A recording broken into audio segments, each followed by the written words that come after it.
All right, cool. I'm Tony Maws. I'm the chef and owner of Craigie-on-Main and the Kirk and Tappan Trotter, here with my friend. I'm Kenji Lopez-Alt, and I'm the author of The Food Lab. Awesome. And we're going to be roasting some chickens today. This is what a real chicken looks like. Right. It doesn't always come in just like a little package, like wrapped in plastic and labeled. They breathe and they live. They exactly. have heads. So I guess we're going to talk about why you might want to spatchcock it, right? And, yeah. And if you look at the chicken whole, the reason I like to do it is because where do you get these chickens from?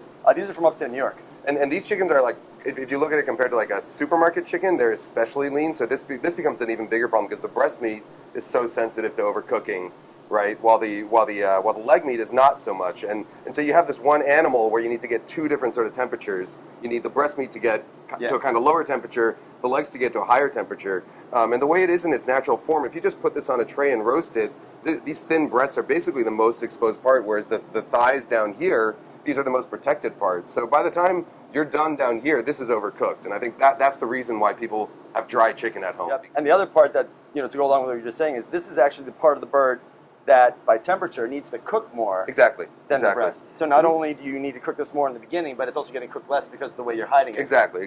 Yeah. So the whole point of spatchcocking is basically to fix those problems. So what we're going to do really simply is we're just going to take out this backbone. Right. So we're just going to cut right straight down. Right. And if you're at home, you can also do this like with a pair of poultry shears. Makes it really easy. Works really well. I always use my wife's scissors, and she gets really angry at me. There you go. So literally, just cutting that out. So there's a couple different ways you can do this now. But what I do is I take the wings and I put them back here. Now I've got even more surface area that's exposed, whether it's in the oven or on the grill. I also just give it a little bit of a crush, right? Because I want it to sit as flat as possible. For even cooking, cooking more, and then I usually, when I do it, I try to spread this out a little bit so that when you're roasting it, you get all. I mean, that's one of the other advantages of spatchcocking is that with a regular chicken, you have it like this, and you have it in a roasting pan. The skin up here gets really nice and crispy, but then this down here kind of gets soggy. When you spatchcock it, though, you have all of that skin on top. It all renders really nicely, and so you get a lot more of that crispy skin. So there are two major benefits to spatchcocking. One, I think you're decreasing the time of the cook.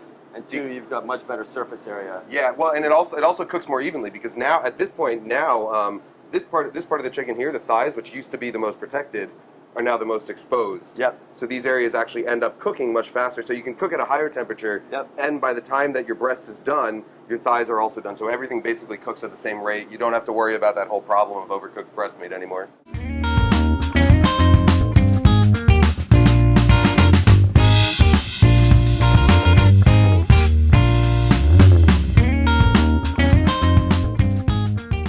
One of the advantages of a spatchcock bird is that a lot of people spend a lot of money on a roasting tray. Like you spend like $100 on a roasting pan, and they actually don't even work that well. And these guys, you can get them on Amazon or the kitchen supply store for like $10-15. They don't work well because the sides are a little too high? Yeah, exactly. I'm Kara Miller, the host of Innovation Hub, and Kenji's going to try to direct me. Well, we're going to roast the chicken. We're going to roast one of Tony's fancy chickens. This is never how I buy my chicken at the supermarket with the head and the feet on. Well, that's the thing. I wanted to kind of show people, like, this is what a real chicken actually looks like. And if you went to like a kosher market or something like that, this is still how it's going to come. Slice and push. There you go. Yeah. Oh my God. Cutting the head off. Here, let me show you a little thing you can do. As you can, besides that, you can also just give it a quick little jam, and then you go right through. Yep. And there goes the head.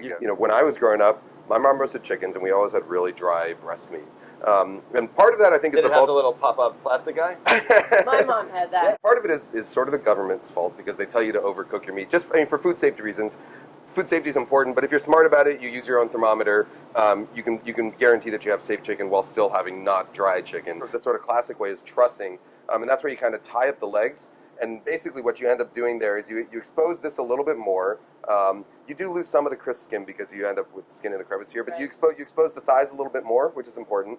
And then it also ends up kind of plumping up the breast meat a little bit, so that it's thicker.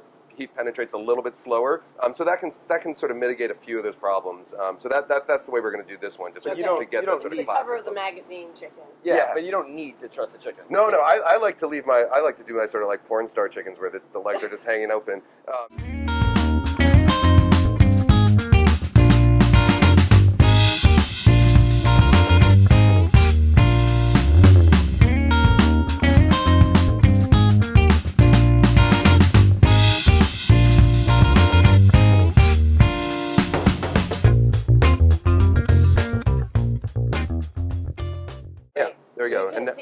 it just makes a figure 8 here too that you kind of Right, went right. around and around with the twine. Yep. Now Okay, you want to now just throw put it it on here? straight on Okay. a. Yep. Well, it doesn't smell so bad in here, does it? No. Smells great. It's pretty good. So we have our spatchcock roasted chicken, and we've got the whole roasted truss chicken. Truss chicken. Yep. So we're just gonna quickly break them down and let's Serve do it, them? right? Yeah. Show them how we do this. Just go in right here and just pretty much let almost the leg tell you where to go, and it comes right off. So we can do that. Take This leg is off. one of those things where if you're struggling, you know you're probably doing a little bit wrong because it almost just falls apart naturally. You're just following kind of the natural contours Exactly. of the bones and the joints. Yeah, and you see how easy that is. And you don't even have to actually once you get that skin open, you don't even really have to use the knife anymore because it's just Just going kinda pull, to exactly. okay. So we're just gonna take the breast off the bone of each the spatchcock and the whole roasted. Let's do a little side-by-side tester. All right, this is spatchcock one. Okay. Pretty good. About the same. Pretty good. Spatchcock cooked in like half the time, but And I think got equally the color Mhm. and equally the flavor. Yeah, I but don't know. if you I start think with I good might like chickens, this a little bit better. if you start with good chickens and you don't They're overcook really them, good. that's you're going to end up with good results.